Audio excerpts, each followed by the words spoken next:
Greetings, good people. Welcome back to another episode of PR Lunch Hour with your girl, Tanya McKenzie, and our amazing Miss Tamara Sykes. Hey, how are you today?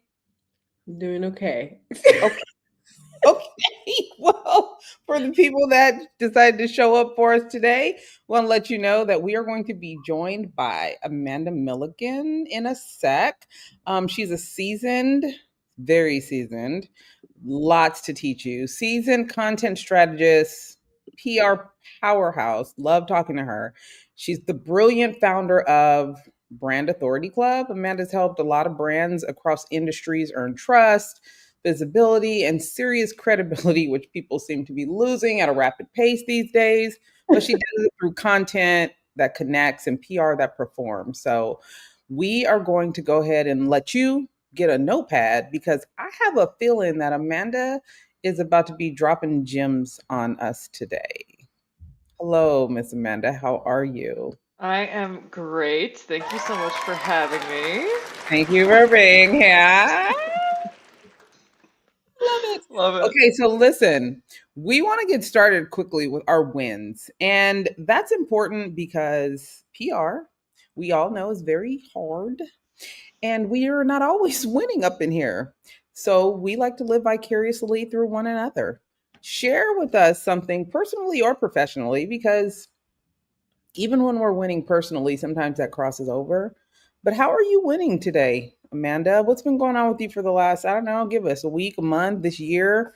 Hell, since this last administration came in. Like, come on, give me some. Right? That's a whole other reality. Ooh. Yeah. I mean, my recent win is that I launched a course, an online course, and I've never done it before. And, just sitting down and like taking a whim and running with it, and setting it all up and now marketing it has been really fun. And I think I would like really enjoy teaching this essentially about some of the stuff we might talk about today, which is content in the age of AI. So how to build a strategy around that. So that was a win for me. And then a lot of just like, I left my job back in October. Now I work for myself, and that's like it was really like betting on myself. So Mm-hmm. that has really changed a lot of things for me, honestly, outside of even just work. But like having the faith to know that like I'll get things figured out no matter what. I think I used to be I have to follow the rules. I have to do things the way everybody else does them, and if I don't, things are gonna go wrong. And this was like a very big exercise in I can make it happen. Like whatever's thrown our way, I can get through it. So I I love think that. I that's love that a for you. yeah. Congratulations on the new venture. Yeah. That's a No, big thank you. deal, though, because the last time I think we've connected before, and the last time you were with a company, a well known Hmm. company, Yep. and that dynamic can change who you are, like as a professional, right? It was a really tough decision. It was a really tough decision because obviously there's a huge risk associated with it. But it was the right time in our lives, and it's been going, pretty well. I So I'm love just to hear that. happy. I have to be grateful. I'd love to hear that for you. Well, thank you for sharing and congratulations on your wins. And I don't know, I could be wrong, but I feel like you're probably going to have a lot more wins coming up, especially now that you're doing your thing the way that you want to do it. So, I congratulations. appreciate that. I appreciate Tam that. Tam, how are you winning, sister? Ooh, okay, I gotta dig deep today. I'm sorry. I'm gonna dig deep. Ooh, Lord Jesus. Let's just go with hair's done, kids are healthy. Hey. I woke up this morning. I love what I do. I'm really excited to be here. Let's just go with the basics. Okay. All That's right. what I got right now. Just saying. We'll take it. We'll take it. Listen, it's great that you're real about it and not Yeah, like, I Keep it a do buck. like it's know. great.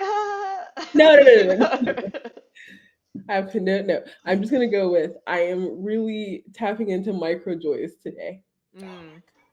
Really quick. So I've had some cool professional wins, but I'll say one of my wins was actually one of my failures. Mm, Couple failures. Yeah. So what I'm learning is that we can get set in our ways in our profession. Okay. mm, Even though we're learning new things or new techniques or new strategies, we kind of get set in our ways and how we do things. mhm, I mhm, have recently taken on a client that is incredibly astute in what she does, but she's been doing it so long, she's incredibly astute in what I do. And we had a moment where she was like, I'm going to help you. I'm going to teach you. It was very humbling. Wow. And I just said, okay. That Wow. That's a was new. growth I moment. was Okay. like, That's that a was growth moment. new. And Yes. I had to go sit in that. But it's a win for me because, I try to be someone that also helps to educate and elevate other PR professionals. Mhm, And I wanted to make sure that I share that moving forward. Is sometimes, even when we're good at what we do, it doesn't always necessarily mean it's the best way to do it. Or depending on what industry we're working in, it can change. mhm, So with anyone, even if you're good at what you're doing and you have a way, you have your methods, you have your own algorithm on how you move in your industry, it's still important to recognize there's there could be better ways to do things, or depending on Mm-hmm. who you're working with, you can be agile and do mhm. it even better. But in this industry, mostly because I think no client is the same. Even if Sure. what we do for media placements and things of that nature might be, it's kind of the same. Mhm, It's a technique and it's how we move.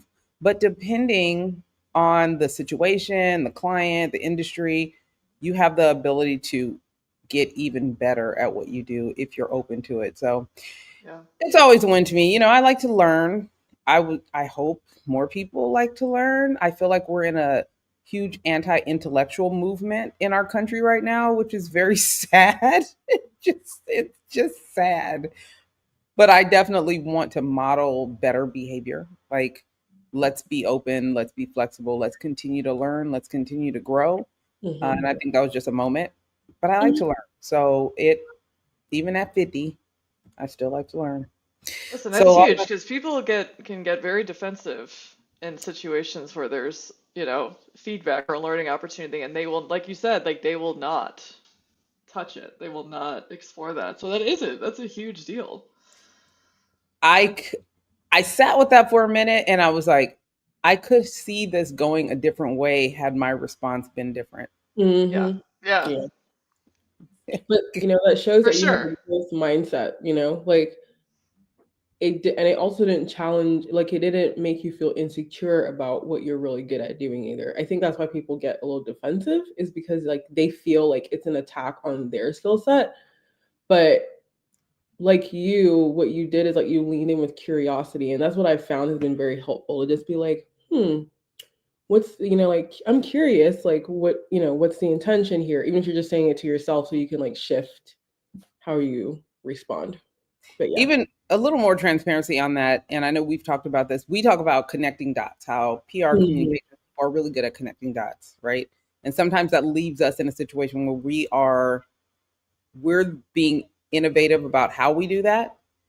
But I have the opportunity right now. I'm working with someone that already knows how to do that and has been doing it for over 30 years. mm, So I'm in a space where I was like, even though she's telling me what she needs and what she wants done, I'm still being the smartest person in the room. And she's like, mm, you don't need to do that. Like, Mm.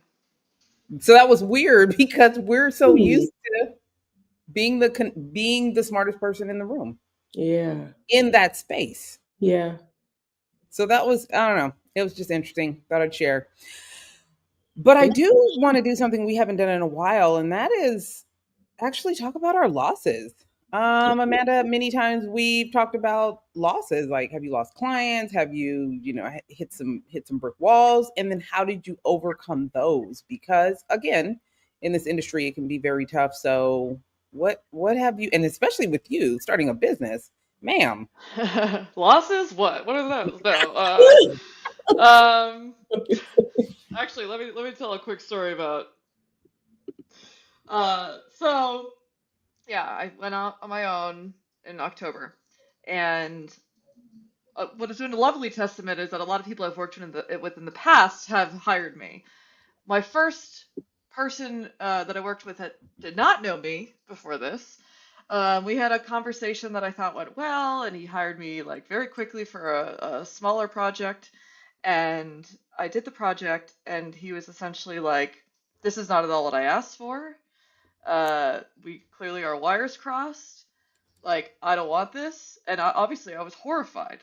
Um, I try to deliver, very conscientious, and care about my work. And I just realized that there was a miscommunication, that he had come to me for something, uh, on the PR side, and we had a conversation on the like kickoff call about how I thought that there's a lot of other things that needed to happen for that to be effective, and I thought that that came across. But um, long story short, I basically said, "Hey, I'm more than happy to redo this entire thing this weekend. I don't want you to be that dissatisfied." And he essentially said, "No, actually, based on what I saw, like, because I did like a tiny bit of what he wanted originally at the end of the deck, he's like, just don't even do it. I want my money back." Uh, there was a moment here where, again, it's like a crossroads, right? It's like, how do you handle a situation like that? And what I'm proud of myself for was, instead of kind of like groveling to keep the work and fighting, I defended myself, and I explained, like, listen, I think this was like an earnest mistake. Obviously I'm not trying to deliver something you don't want, and here's what I think happened, but based on what you said, I'm good. Here's your money back. I don't want to continue engaging in this way. And I haven't told anybody this story outside of like my husband. But it's one of those things where it's like it's a direct challenge to your quality of work when somebody does that, except I didn't take it that way because I have plenty of other clients where everything's going really well. And instead, I just took it as like, this is just not the right fit, obviously. And I'm not going to continue to slog through an engagement where we're not on the same page, and where, you know, there's tension, and I'm kind of being like, I felt disrespected. So back to like what I'm really trying to go into in terms of working for myself is, I'm just cutting loose anything that is not serving me in a professional way. And so that was a loss, but it was a personal, like, I had to learn from that. I had to take that and really learn from it. Uh, Thank you for sharing that. Here's my question. Many times we have to set the expectation. Is mm. that something that got missed, or was there still a lack of communication even in that? I think it was both. I mean, I took accountability for. I'm like, I should have put things more. I was just starting. I didn't have enough things like in a contract, right? Like, I wasn't doing kind of like the legwork that I should have been doing. I was like, oh, great, cool. You want to hire me? You're paying me? Wonderful. Like, let's just do it. And then I was like, and ever since then, I have everything much more structured. Like you said, the expectations, I put exactly what will be in each deliverable. Like, there is no kind of like ifs, ands, or buts about it. So I did learn a lot from that experience, and told him so. I was like, no, you're right. Like, that part of it, totally should have made that very clear. Wow. So Thank you for sharing that. it was a lesson. Yep. I've had that experience too. Oh my God. Really? Especially the early on part. But it's interesting because you'll have people like us that are like, okay, well, let's detail everything. Let's make sure, blah, blah, blah. Here are the deliverables. Explain it to death. And then still there's opportunity for things to fail and go left. And now you have people that are like, I'm not even doing a proposal. We're either working together or we're not. And it works for them, or it has. It is. But It's also, weird. I Like, don't know if they've had it's, any fails. So yeah. They're, And they're it's not sharing like we are. ah, yeah. But, the work process, the operational part of the business, it's subjective. And that's where the Mm, communication comes in, I guess. And mm, sometimes we listen, but we don't listen to hear. We listen to either respond or just deliver, but not necessarily communicating about what that delivery looks like. yeah. Yeah. Because in our minds, we can do it. I can do it. I can do that. And if I can't do it, I got somebody that can help me do it or that I can bring in to do it. But that might not even be what it is they need done. Or That's he's like, I hire people to do all this stuff, and I was like, I had no idea. Clearly, we did not have enough of a conversation at the beginning. I thought we were on the same page. It's so interesting, like you were saying, communication is it's the crux of everything, really, and it's good practice to have these sorts of situations and go back and assess, like, where did things break down? Where did it break down? But it's interesting, Tony, what you just said about like how it's subjective. Like you can think you have it perfectly nailed down, and still, with everybody's best interests, everybody try their best, it could still break down. And I think that's a good thing to keep in mind too. yeah, thank you for sharing that. It also lets us know we are not alone. Tam, what about you? Uh, Along the same thread, I'll keep it professional because I'm still kind of steaming on my personal right now. It's chill. I agree with Amanda in that I've had several of those. I know both of you because you're in my circle and like I reach out to you when I'm going through a tough time or like internalizing a mistake. But I've made several of those. I've done things from like undercharging, underscoping the work, um, basically not realizing how much time and effort it would truly take. I've also gone through like, ooh, I got a lead and like just having several like in the moment, like this is not gonna align and not gonna fit. And I've had also moments where I've had, client leads and I'm excited. I send a proposal out, and I do all the perfect things, and then they're just like, hey, I actually am not gonna go with you because I don't know what I want, or like this is, we talked about their price range, and they're like, no, this is not the price range, or we talked about their budget, and they're like, no, this can't fit the budget. I've had several of those. I will say, to be honest, when you're going through like multiple, like, I guess, failures or like learning lessons back to back, sometimes it's really hard to be able to assess. Um, One of our former guests, Michael Smart, actually said this to me, where he said, like, in order to build resilience, you do need some wins along the way. So I like that we focus on both. But I've definitely had that where I'm just like, man, I messed up. I missed the deadline. This is my fault. I understand if I don't get the opportunity or I don't get that role. And then I've also had things where I've done everything perfectly. Both of you know me really well. I do a lot of things by detail, and that didn't work out either. So I've just been learning to find my own rhythm and being okay with, okay, this didn't work out, but like it doesn't mean that I won't ever have something work out. it could, yeah, the failures can get a. I don't even know. Would you even could classify them as failures? I think in the beginning you do, like when it initially happens, again, I know each person on this call very like, personally. So I'm gonna say when you are maybe the term is high functioning, or you really like are conscientious and like care about excellent work, like it's really challenging in the beginning to not take it as a personal failure. Like we have to admit that, especially in the first 30 minutes, we're not like, oh my gosh, this is great. Let's move on to the lesson. That's not how we're all reacting. We're all reacting like, shit, this sucks. Like that's how you're reacting. That's really how and then you might Yeah. also go off on the deep end, call a friend, vent. There's a lot of different things that you do to react, but it's not always about how you like the initial reaction is invalid. It's a very valid thing. You just like as you go through time, like Amanda even mentioned her situation, like as you go on, you're like, okay, now I'm in a space to I've vented, I've accepted my emotions about this. Moving on. This is not personal.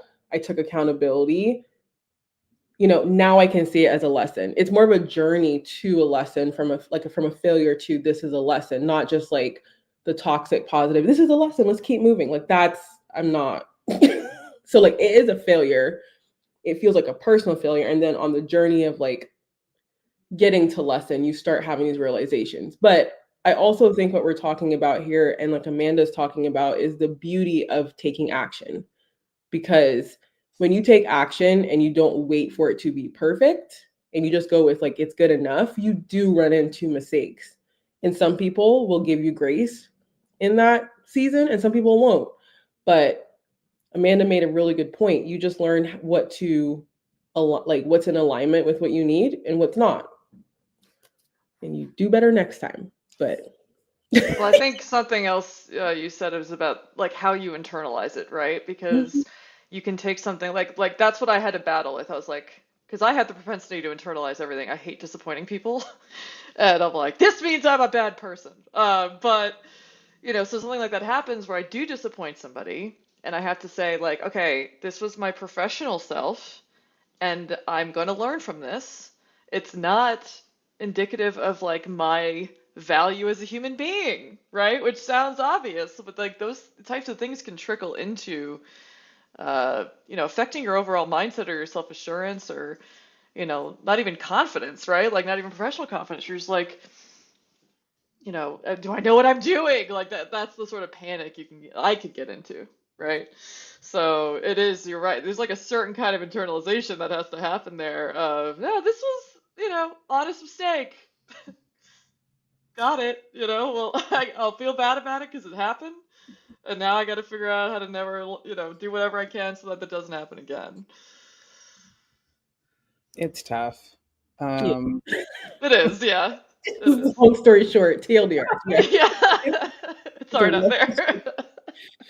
well, we just had this show, what, last week with, I think it was Brian, and with a therapist, and we were talking about mental health in the Hmm. industry. And I think most of us that are good at what we do find ourselves in a situation. I won't necessarily say it's imposter syndrome, but good is never good enough. Mm-hmm. Oh, for sure. Perfectionism, For sure. perfectionism, and people pleasing. What? Yeah, I don't Yeah. know. I don't know anything about that. Hero I complex. want Any my of the terms you doctor want. to have that, not me. I mean, or any of the terms you want. Hero complex, perfectionism. People. I mean, I can keep going. I feel like Yeah. you know. It's Well, so thanks for easy to sharing have those L's, because I mean my win was actually a L, so I'm good. I think that's enough for the day. I mean, it was both. The It point was was. is that they can be both. It just the timing of it all, right? Is like it doesn't start out feeling that way, and we have again. I'm a big like we have to give space for like it not feeling that way, you know, which is why we're talking about losses right now. It didn't start out being like, "This is great, I'm learning." You're like, "What the?" Yeah. I thought I knew.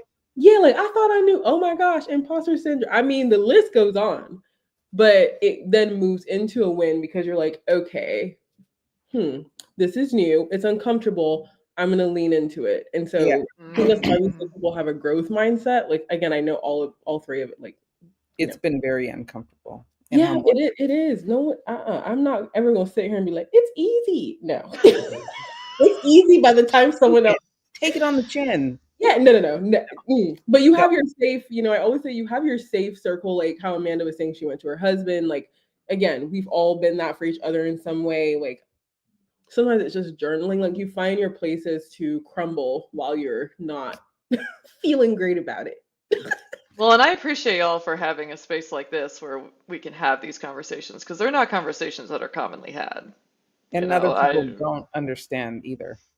They're just Well, like, "What's wrong with you?" um, Oh, what? not my people. That's not alignment for me. Mm-mm. Not there. This is out of alignment. Bye bye. Not for me. Out of Sorry. alignment. I'm done. Amanda, what does brand authority really mean to you in 2025, and how has that definition evolved over the last few years? Oof, what a question. Love it. So the reason I even got into this concept of brand authority is all my previous jobs I've worked either in a marketing capacity or in a PR content SEO capacity, and A lot of those times I was the head of marketing. I was very meta. I was like marketing agencies or something similar. And I found myself talking about it. Nobody told me to. I would just like speak at conferences or write articles, and I kept coming back to this idea of authority. And I think it started because I was working on like the link building side, right? So thinking about like domain authority and all these things. But it really struck me that it really applies to everything in marketing. And it's never seemed more important than now. Because back to your question about like the definition, to me, the definition of brand authority is positioning yourself as an expert to the right people. So, as a marketer, you're thinking, what is it that I am like, what is it that I'm an expert in that's differentiated enough from what everybody else is talking about? And who does it impact? Who can it actually have an effect on? And then how do you bridge that gap through content, through PR, through, whatever other marketing channels? So these days with I mean, AI can be its own, like that's sort of why I've been focusing on it because that's what everybody's sort of afraid of. And not only that, it is a changing everything, obviously. So even just looking at it from a search perspective, that AI overviews have fundamentally changed the way that people think about SEO, the way that the amount of traffic that anybody gets to their site. It's really causing this sort of existential crisis. And I think that it's an opportunity for all of us to think about what is the only armor against this type of change? And that is that you have a good brand. If you have a brand that people trust, they will seek it out. First of all, you'll bypass all of these channels. Secondly, even if you're showing up not at the top, they're going to look, if they look at several options, they're going to pick you because they already know to trust you. And it starts to compound. If you are uh, present in a way that's very authoritative. You don't have to worry as much about all of the other sort of visibility metrics and everything that you used to worry about, as long as what you're doing is very quality. So I just keep harping on it these days because, especially again with AI content and nobody really knowing like what's created by human beings and nobody really knows like what to trust in many capacities. Search is trusted less, socials all over the place, just content media. I mean, people don't trust the media as much as they used to. There's so many things that have been upended. And I encourage marketers to go back to the fundamentals of like what makes you different, what makes this brand different, and how do you tell that story to again the right people? Because I think that a lot of marketers can get caught up in just like we gotta Tell get as everybody. many followers. Yeah, right.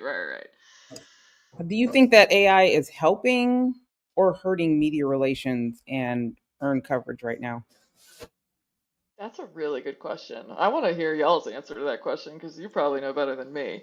Um, I your reactions.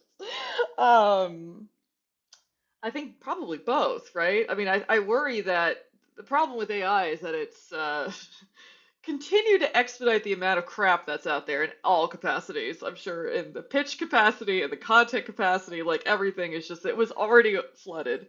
Now it's just so difficult volume wise to, compete, except that if you're exceptional, you will stand out because there's so much crap. So it's sort of like it's a tale as old as time at this point in the content world at least, right? Like it's always kind of been a race to how do we publish something fast enough so that we rank for it, but also like, somebody will make something better because we didn't do the very best that we could because we just try to get it out fast, whatever. And it's just been the story of this industry. So I would say it's probably both, but I would love to hear from the two of you because I'm not as in the pitching of the day to day any like at all.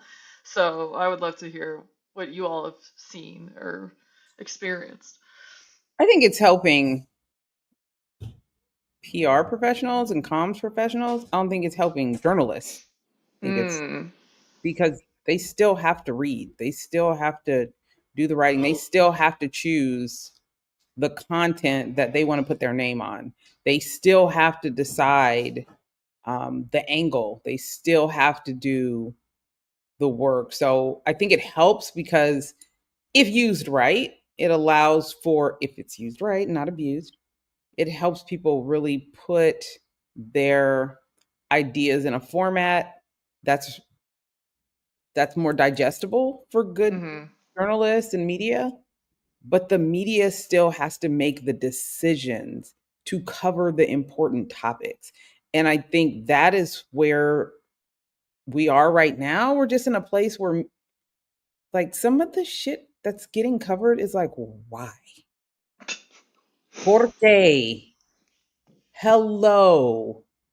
When there are real stories and real news and real impactful events that are taking place, they are covering a made up genocide in South Africa or a golden dome when there's literally people being harmed that we need to know about. There's environmental issues. There's, child protection issues. There's economic issues. There's things that people need to know about. There's nonprofits doing great work.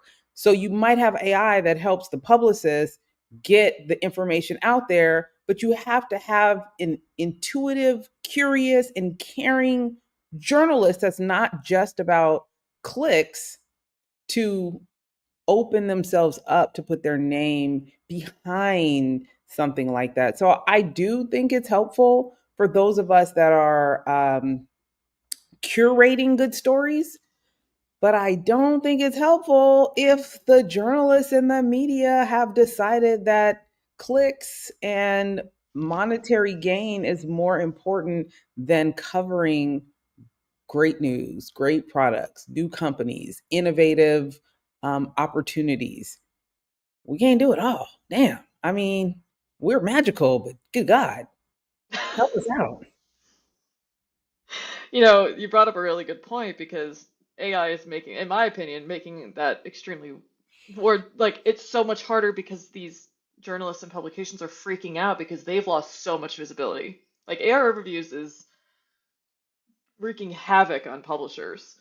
So, and it was already hard for them. Like we had clients in previous shows that I've had that were publishers, and they were like, how do we balance, sort of exactly what you're saying, how do we balance SEO with editorial integrity, And I think that balance has gotten extremely difficult for some folks. I don't think they have a path forward, although I would still argue, back to what you were saying and back to brand authority, that if you are covering like a specific niche and you're doing it in a very novel way and in a very, intentional way, that people will still seek you out. But it's still a hard case to make. It's what every company's sort of dealing with right now, where you're making an investment into something and just you kind of have to have faith that it's going to work out because you don't have short-term metrics to prove it. But it's a really good point that you bring up that even if you have all these tools on the PR side, the journalists are still they're struggling in a lot of places. Oh, y'all are on mute. You're on mute. Part of them too is isolation. Like they tend to Mm. isolate themselves into their own bubbles where you do have, I would say, look at journalists and publishers that are actually out on social media and connecting with the people. One, when you do have those, so like Lisa from CNN, and I got a couple of folks from like KPIX, CBS that I will see and interact with on socials. You got to think about that. That means that they're open to having conversations and being active with the public that they're supposed to be putting out content for. So you just being in your bubble of journalism or your outlet, you're going to miss the conversations that are actually happening outside so that you know what people want or need. And those that are actually out being present, those are the ones that continue to put out good content because they know Mm. what the people want and they know what's important and they know what's happening. And I think that's where the disconnect is. They're like, I'm doing my job. I'm making sure I'm getting the clicks and the traffic. But what you need to be doing is making sure you're getting the readers that will continue to support you or the viewers that will continue to support you. And they'll support you if you're giving them content that they want. So I think there's just a disconnect, and that's not something that AI can fix. No, not No, at I all. it's you both like hit on points that are really important. The biggest one I to say what Amanda was saying, or hit on what Amanda was saying, is the short term versus long term gains. And this is something that we know even in business is a really tough thing to balance, right? For example, you have to have money in the pocket now, but also, you want to have a business that lasts longer. So it's basically the same thing. Like, I think AI is very helpful. I think it really helps like make things efficient where you need it to be efficient, like repetitive tasks. Um, Even like brainstorming. I know we talked about this previously, Tanya, but brainstorming is really helpful. But you're right. If they're not two people having a conversation, we're only talking to thin air. So we also need other people in the media industry, like other roles in the media industry, to also be open to it. I do think because the fear it still exists, like AI may take my job, or AI. I mean, I think it's more than a job. Like AI may make me become irrelevant. Is the fear at the core, and so that causes some of our like colleagues across the aisle, even though we're all on the same team, to be a little more hesitant. And then something else you're speaking to is AI will never take over the emotional intelligence that we have, or even the mental load, decision making, prowess that we have either. So Amanda brings up a good point about brand authority, is you need to really know who you want to reach and what you want to stand for. And even if in the short term, like a month, 2 months, 3 months, it's not going in the exact direction that you'd like, you know, you look, you assess, you pivot, and maybe AI can help you identify gaps as an example. But you really have to be open to also having conversations offline and online in order to be successful. Because AI at the end of the day is what, like, I always tell people this: AI is going to help you, but it's going to accelerate what you put into it. So, like, if you don't have the foundation or the good premise or the thought process, it's just going to amplify what you're putting in. That's really it. It's So like don't be out there amplifying stupid, okay, guys? I mean, but I'm just saying, like, if, for example, I'll use myself. I like to process things. I love to think about detail, right? So when I put things into AI, whether it's personal or professional, like, I'm going to get something that reflects what I just, like, me, more of me.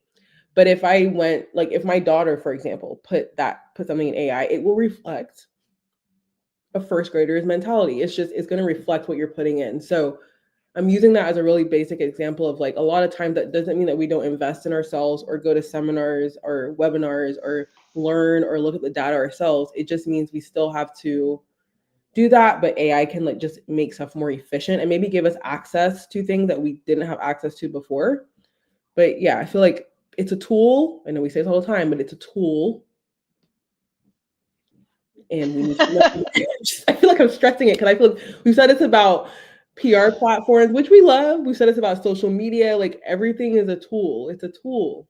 Even money is a tool, but it's how you use it that changes the effect, Mm. Hey, Amanda, what's a common mistake brands make when trying to get visibility? Okay. And what should they do instead? A common mistake that you see. Well, right now it's like a pending mistake, really, because let's call it pending. Um, well, because a lot of people, one of the very common problems right now is that a lot of people have lost traffic, as I mentioned. And I think that some folks are leaning into, like, how do we fight Google on this? Like, how do we get back to our previous traffic levels? And it might not be possible. There are cases where some of these brands, they're just not going to get there.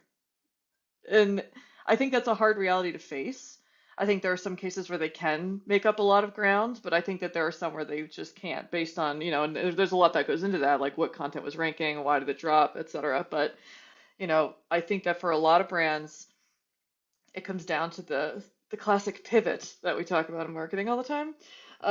But really, it's reassessing, okay, if our audience is not going to they're not going to find us and they're not going to get the same kind of information from search anymore, where are they going for it? And redoing some of that research that was done at some point, right? Like, at some point, hopefully, they've done research on their ideal customer profile, they've done research on just like where their audience gets information and, what their competitors are doing. And it's one of the mistakes is not going back and addressing all of that, rerunning all of those analyses because it's different. I mean, even if you did it 6 months ago, it's different right now. So when it comes to brand authority, if you're really just stuck in doing the things that used to work, you're going to fall behind, and you're not going to be building authority in the right places. Some people have argued that I see on LinkedIn, they argue that you have to be in as many places as possible now. I think that's like true and not true. It depends on the type of brand you are. Like some e-commerce brands can just kill it on Instagram and they're doing great, right? Like you don't have to be everywhere. But I think the underlying point of that is just visibility is very different. And we can get into this later if we have time, but one of the really interesting things to me also is that I would love to hear y'all's opinion on this because the issue that I've run into with brand authority is that there's no strict metrics tied to it. There's no ability to say, hey, look at this metric, these analytics, and it's working. Like there are some you can use, especially over time, but like we were talking about, Tamara, with like the short term versus long term, you have to put in a lot of work before your brand mentions start going up, right? Which is one of those metrics. So I think that's the other thing. It's like, oh, I don't want to pivot because we're all pivoting into the unknown. It's not like we're pivoting into paid media. Great. And it's like we can track it and it's wonderful. But like we're saying visibility, okay?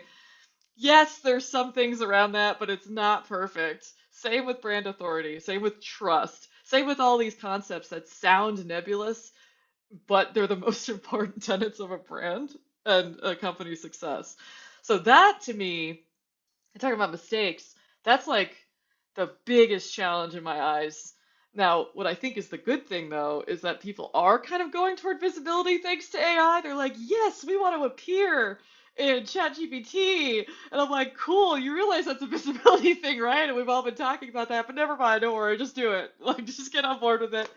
So I've liked that people are kind of open to that, but I think it's the precursor to a much bigger conversation around, okay, the measurements are not going to be the same, and we all kind of have to get on board with that, and it's getting leadership bought into that's going to be, I think, the industry-wide struggle, and it'll be very interesting to see how it unfolds. But have you all seen something similar, like in terms of like the measurement conversations, what have you been hearing? Ooh, measurements it's like my fun geek out moment. Do it. I've been saying this for years, but this is at least, I'll just repeat it again. What I am seeing, and I'm thankful that I'm seeing, is everyone is realizing, especially when you're talking about within a company, that each department actually tells a story to the visibility. So, one of the reasons we created this space as an example, like PR Lunch Hour, is talking about how like PR, marketing, comms, SEO, how it all ties, content, it all ties together. And we've been saying that so long, and up to this, and like now with AI, everyone's realizing like, oh, we actually have the same North Star. Previously, everyone kind of felt like, I know what my SEO metrics are, my PR metrics are, etc. And like Amanda, just as you said, like brand mentions is a thing that PR pros and comms pros have harped on for years and always used in our reporting. And then like backlinks, as an example, is what a lot of SEOs have really hung their hat on. And then it can created this like, I guess, crossover industry called digital PR. But now it's like, we're all trying to do this. We're all trying to build visibility. We're all trying to build trust. And even the social team, for example, under marketing, like we are all trying to build trust. We just are going to look at different metrics and we have to come together in order to really paint the full story. So it's like, yes, backlinks still matter, because I've seen some skew like, oh, it doesn't matter anymore. No, still does. Still does. Brand mentions still matter, because I know you said it. I've also seen some other PR professionals like Sarah Evans and some others, even the generative AI search happening, like brand mentions help you show up more in that top AI overview.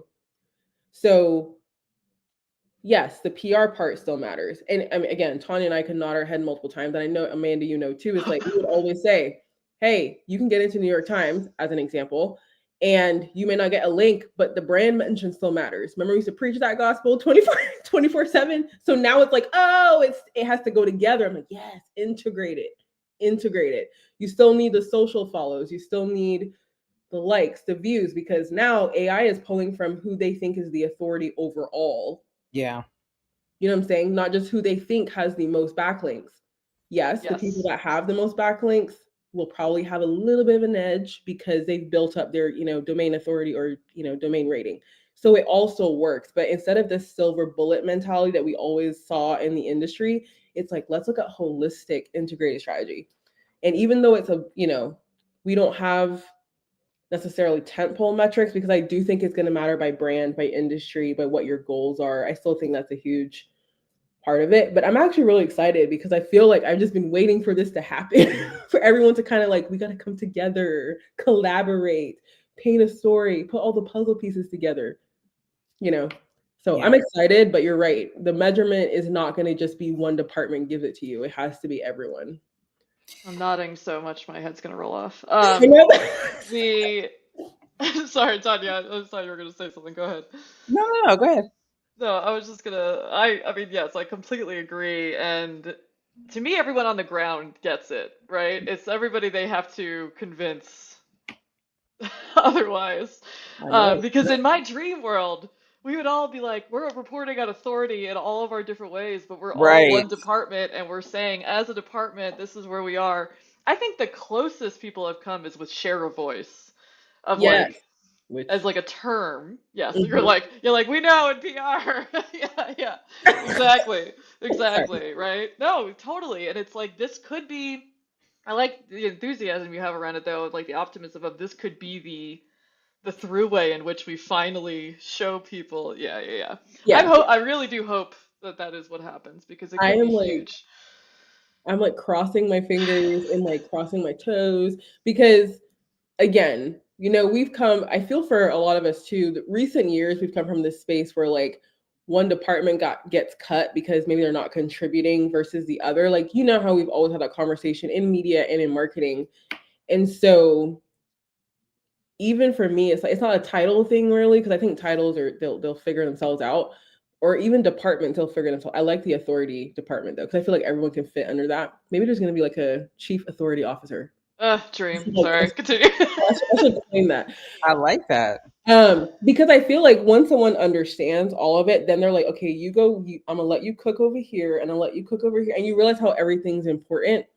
And the brands that do that, at least to me right now, even though traffic may be decreasing and stuff like that, even algorithms are doing what they're doing. A social media platform is here today, gone tomorrow, or threatened to be here today and gone tomorrow. They're the ones that are succeeding, at least from my perspective.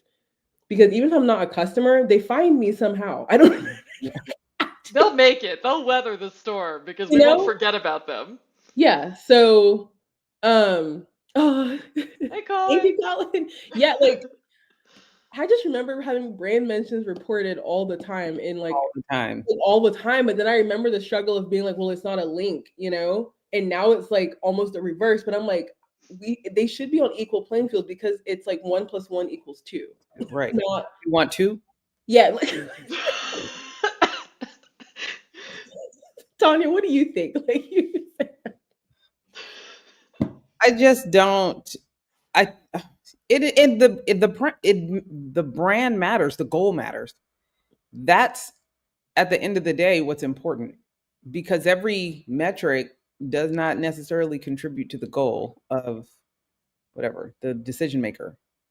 right, yes, right, yeah. So when we're looking at that stuff, it's like it, almost like, I hate to take it back, but almost like what Amanda was saying with her client, that she took a L, is like, that ain't even what he was looking for. So we can get all kinds of excited about any and all metrics, but if that's not what they're looking for, the results that they care about don't matter. Yeah. Then just it's a literally oblivious. They're like, what the I don't care. I don't care. There's gonna have to be a lot more They're storytelling looking at with us while we're trying to tell them metrics. about something we're excited about with glossy eyes, just glazed over, like in the back of their mind. They're saying, "What? Why is she telling me this?" Guilty, but what Amanda said is true. I'm just saying accountability. What Amanda's saying is true though, because she was just about to start saying about storytelling. Like that's what I always say. Like I just like having access to all the metrics I could possibly have access to, and then I pull out the ones that are going to tell the story that I know the person. Story. Right, which is why it has to be a two-way conversation. Like you have to say what value, ROI, what end deliverable you're looking for. You have to be clear about that because I also don't like when someone says I want this and then they like shift it a day later. That doesn't work either. Sorry, slight tender spot, but little tender. But like I agree with you, man. Like you were about to say it, and I'll let you like go into that. It's like you have to tell a story. That's why we build dashboards. That's why we have reports, which sometimes you Mhm. do a weekly, a quarterly, a biannual report. Like sometimes it's just you have to shift different things and give them different like binoculars to look through to see Yeah. what you're talking about. Go Yeah. ahead, Amanda. No, I mean, I said two words and you immediately knew what I was saying. It's amazing. Uh, I everything you said, plus I think that that's why I keep talking about like people going back to the messaging and the positioning because that should be the thing, like the story that we're talking about telling in the metrics. It's like if the C-suite, the entire marketing and PR and all the departments are like, this is the message we're trying to convey, and then the metrics are showing that you got that message to the right people. Like, I think that a lot of companies right now are just kind of looking at the metrics like cool traffic, cool social shares, cool placements, and we're losing sight of the context of was it the story we wanted to tell? Um, and another thing that I think we have to do in the short term is talk to our customers and clients about how they heard about us. And I know that people do that now, but I think we need to do it more than ever once again because the metrics situation is, a mess because you take that. It's so funny. You can have the best data point ever, but if you show a person and they say exactly how they found you, suddenly the light bulb goes off. They're like, oh, that person saw that article and then they, heard about us in this publication and then they came, like whatever. And then that's Yep. part of that storytelling. It's just going to be like you said, Tamara. I really hope that this is a move in the right direction. I just think that we're all going to have to do a little bit of that educating and a little bit of the finessing to get us there. But that's the great thing about AI is it's just kind of whirled everybody over there Yeah. very Pretty very much. suddenly. So fingers crossed. Tam, anything before we get out of here? Like it so broad. So We are many killing the things. clock right now. We are killing it. I know. Yeah, we can talk about this even more. I mean, I would say don't be scared of AI. Like use it. I always say a good use case is to use it personally, for example, if that would help you like take some mental load off. Um, and then think about ways that you can use it to make things more efficient, which I think will kind of I think about it like if I was to hire someone to clean my house, which I do, then it's like it gives me more free time. Like what's the opportunity cost for AI? I think is a good reframe. Ooh, sorry y'all. Amber alert. Thanks. Ooh, sorry. And other than that, I mean, I say follow all three of us. We're all on LinkedIn. I know we're all on Blue Sky. I'm on Threads, but I think once you find my LinkedIn, all my stuff, including PR Lunch Hour on Spotify and on LinkedIn, is in my bio. But Hmm. That what, was it. what was that sigh for? I feel like we have so much more to say, but We we'll do. get over it. I know. Because I got questions. I still got questions and responses. I could Mm. just talk to myself. No, I'm just kidding. Okay, Amanda, what's going on with you? How can people get in contact with you, hear more about your amazing company, how you're helping them, and follow your journey? Yes, so Brand Authority Club. I offer consulting services, I offer brand workshops, I offer all kinds of stuff basically in the service of everything we've talked about today. Brandauthority.club is that website. We also have a Slack group and I send out an email whenever I feel like it. I'm not going to say that it's set to a certain date or week of a month. It's when I feel like I have something to say. I send out emails. But yeah, everything's at brandauthority.club. And then there's also the course that I'm teaching in July. It is a live cohort based course, so it'll be really fun. And honestly, just connect with me on LinkedIn if you're interested in that because it's a long URL, but it's on Maven and uh, it's 6 1 hour long like virtual courses, and I'm really excited because it's going to be about content strategy in the context of how AI is shaking everything up. So, if you have professional development budget, it's a good way to use it. Love that. Love that. I can be found, Tanya McKenzie PR, on all social media platforms. I would love for you all to subscribe to my Substack. It is Control the Narrative, and we talk about stuff. And what I love discussing is how the narratives are being shifted by the media right now. I want people to start thinking again, processing information. What are people trying to feed you? Why are people telling you what you're seeing isn't what it actually is? How do we control the narratives of our own personal brands in our lives? That is Control the Narrative. So please subscribe. And we have all kinds of information and tools and opportunities to connect and jobs and like cool things. But mostly we talk about the narrative because it is important, because there are people trying to control it and they will not if you work with me. All right. So that's it. That's PR Lunch Hour for this week. We are so grateful to Amanda. We just love her. We love smart people here. We'd love for you to be here if you're smart. If you want to get smarter, come back and hang out with us. Check out some of the old shows because they're timeless. The information is priceless. We have people that are dropping gems like Amanda every time. We don't do dummies around PR Lunch Hour, okay? So, with that being said, make sure you connect, stay connected, and have a great rest of your week. Yeah. Good, good. Thanks so much for having me. Bye, guys.